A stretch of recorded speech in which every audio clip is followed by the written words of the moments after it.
I suppose. Certainly one of my favourites, Andy Williams. This has been released so many times. This is Can't Take My Eyes Off You. Well, he's certainly one of my favourite artists, and I know he hated making that particular record, and it was done specifically as a favour to Nancy Sinatra, his daughter, who was falling on a little bit of hard times at the time. Now she's in charge of the Frank Sinatra back catalogue, so I don't think she's on hard times now anyway. Well, today's a very special day because Pam Eastwood and I, that's Jim Wood, we're celebrating spending 10 years at Radio Holton. Blood, sweat and tears. Is that right, Pam?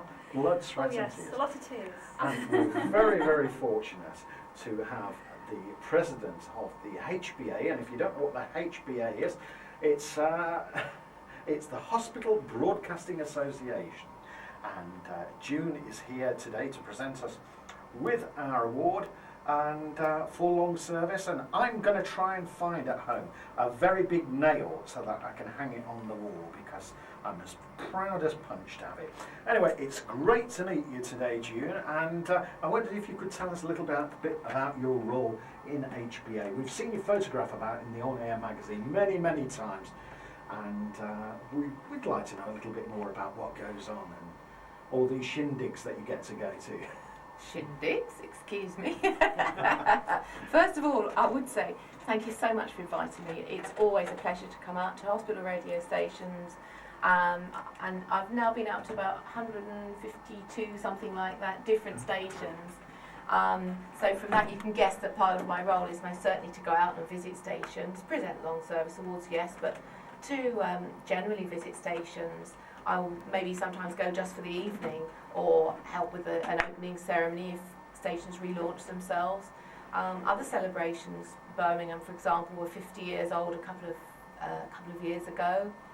Several other stations have reached 50 years. And so you know, it's funny because hospital radio is so different everywhere you go, and I was asked, and I'm continuing to be asked, what is a hospital radio station? Define one, and you can't, because you've got the hospital radio station like yourself, and you're not the only one with half a dozen, 10 members, but you've got other stations who have got 150 members, and sometimes that's hard to believe when I know you're struggling like you do, and good for you, because please, I encourage you to keep going.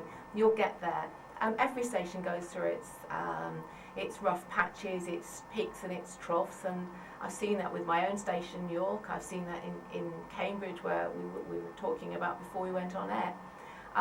And so you're doing well, and so long as the most important thing in all of this is the patient, and we must never ever forget that. And we wouldn't need to be here if we didn't have patients in hospital. So I think for me, I'm passionate about hospital radio so much, but passionate about the patients and giving them our time is most important, and I never allow myself to forget that. That's really great to hear. Do many stations close through lack of support? Happily not very many, I'm glad to say. I've only heard of perhaps one in the last year, and when you say lack of support, the other reason that stations sometimes close is that they might either amalgamate or be closed down simply because the hospital is closing, moving, amalgamating, that kind of reason. So we have shrunk in numbers of hospital radio stations over the last 5-10 years, but more a natural move, if you like, from the smaller hospitals into the very much larger hospitals. One of the biggest headaches really for us is equipment and making sure that we've got the pennies still in the piggy bank to pay for anything should it keel over. I know that some stations have been very fortunate where they've had ex-BBC equipment. I don't think we've ever been actually in that position, but some years ago we were very fortunate to get a small lotteries grant, and that's what paid for this desk here, which was, well, it's just such a transformation from what we had before, as I outlined earlier. There does seem to be a preconception with a lot of people that I've experienced that have come into hospital radio in this particular environment that expect to go straight into commercial radio. It's a bit sad really, because from my experience, it doesn't happen a lot, certainly not in this particular area. I don't know, what your experience of that is.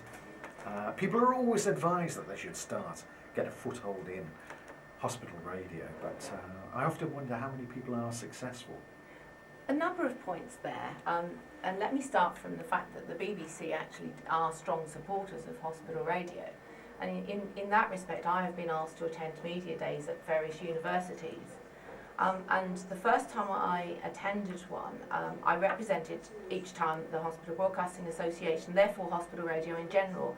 So I had to be aware that I was talking about the differing kinds of hospital radios.